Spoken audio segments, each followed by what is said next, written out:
Nabudol ako. Sana hindi na ako sumama magmerienda. Pinakain kasi ako. Ang mahal mo ng tao. Ang mahal mo ng tao. Nilibre ka ng Taco Bell pero tignan mo ang kapalit. Naka-senior pa yung Taco Bell. Naka-senior pa ang Taco Bell. May libre pang taco. Ito walang senior. Kaya dapat mag-iibes kayo ng quesadilla sa nanay niya. Tama. Taco Bell equals Jansport.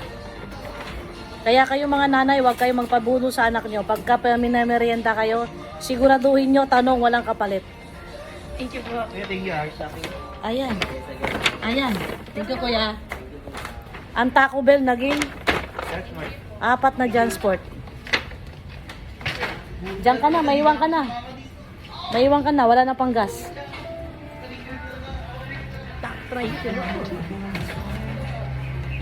Taco Bell. Nagsisi ako, kumain ako ng Taco Bell. Yung kotse di mo ko rin. Sa SM daw sila makapaisal eh. Thanks, mama. Kiss mo si mama. Kiss mo si mama. Para hindi na babayaran yung ano.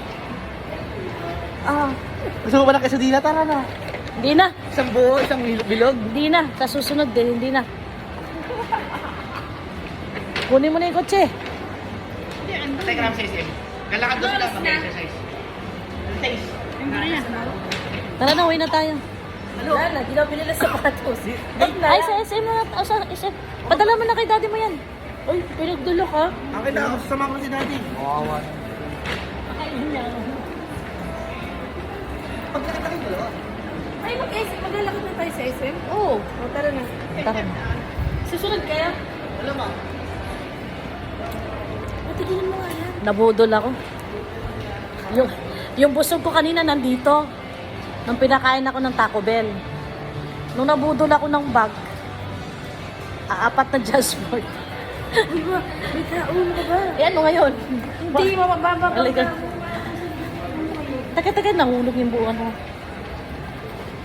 Nung nagbayad ako ng Jansport, yung busog ko biglang bumaba. Kaya pala, sarap na sarap akong kumain. Tawag dito. Ano? Mamaya na yung kuha mo na, mami. Sabi na. Taco Bell.